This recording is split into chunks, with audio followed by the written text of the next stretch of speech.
Podcast Sortie littéraire avril 2022. Salut! Avril va bientôt arriver. Pour une fois, je ne m'y prends pas trop en retard. Voici ma petite sélection.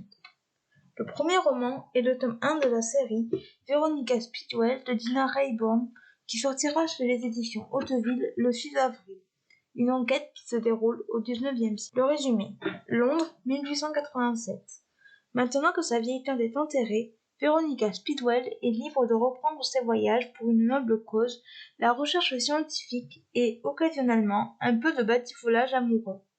Aussi habituée à chasser les papillons qu'à éconduire ses admirateurs, Veronica a l'intention de s'embarquer dans l'aventure d'une vie. Mais le destin en décide autrement.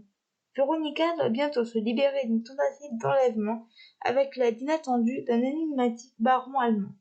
Il la confie à l'un de ses amis, un naturaliste reclus et irascible nommé Stoker.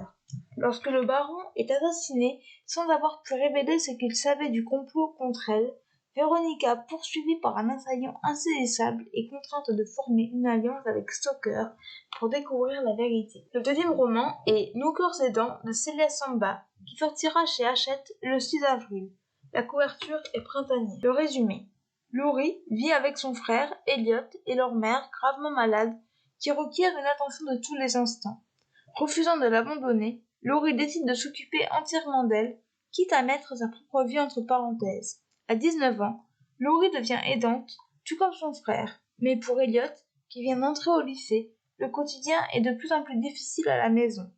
Quant à Laurie, sans se l'admettre, elle s'épuise. Tout bascule avec l'arrivée du nouvel auxiliaire de vie, Xavier, 23 ans, aussi beau que compétent.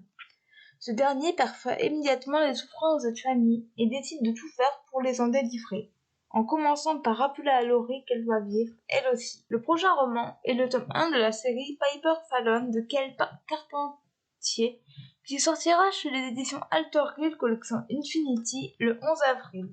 Une nouvelle série de Beatles. Le résumé. Piper est tentée par son passé et par ses échecs. Elle va devoir en assumer les conséquences, quoi qu'il en coûte. Pendant une décennie, j'ai traqué les surnaturels qui ont envahi mon monde. Et maintenant, par le plus formidable coup du destin, me voilà lié à l'un d'entre eux. Lorsqu'une invocation tourne mal, l'être qui entre dans ce monde bouleverse tout. J'ignore s'il s'agit d'un démon ou d'un dieu, mais une chose est sûre, il en a après moi. Qui le sait donc? J'ai une promesse à tenir et je ne reculerai devant rien. Une seule option pour se sortir de ce bourbier? Sa mort, ou la mienne, et je n'ai aucune intention de passer l'arme à gauche. Même si ça signifie conclure un pacte avec le diable. Le prochain roman est Le magasin des jouets café de Julia Rampa, qui sortira le 12 avril chez les éditions Charleston. Un titre qui me fait envie. Le résumé. C'est un immeuble du 15e arrondissement, comme tant d'autres, avec son escalier en pierre et ses balcons trop étroits. C'est là que Lola espère prendre un nouveau départ avec son fils de 6 ans, Léon. Mais chaque immeuble a ses secrets, jalousement gardés par ses habitants. Des secrets ni blancs ni noirs, des secrets gris que l'arrivée de Lola va faire éclater. Le prochain roman est le tome 3 de la série Les Chroniques Zoumérides d'Alison Germain, qui sortira le 12 avril chez les éditions Le Chat Noir. Une magnifique couverture. Le résumé. Estéropolis est tombée. Nous n'avons pas été assez forts. Nous n'avons pas su contrecarrer les plans de Néoclès. Aujourd'hui, les Homérides sont dispersés à travers le monde, mais une partie s'est réfugiée dans la rotonde Archontide à Athènes pour tenter de comprendre et se reconstruire.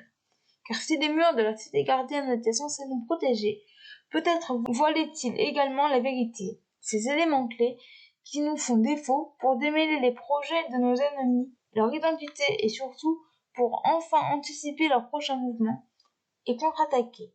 Néoclos, Moira, aucune de leurs intentions ne sont claires, et je ne sais plus à qui me fier.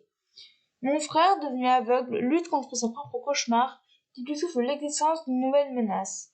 Seul Angus demeure mon oncle, mais lui comme moi, restons perdus dans une machine qui nous dépasse, mais dont le gain semble être l'héritage d'Homère, le pouvoir des dieux, que nous gardions depuis des siècles. Le dernier roman de cette sélection est L'adorable boutique de fleurs de Lily de Lisa Darcy, qui sortira le 21 avril chez les éditions Prisma.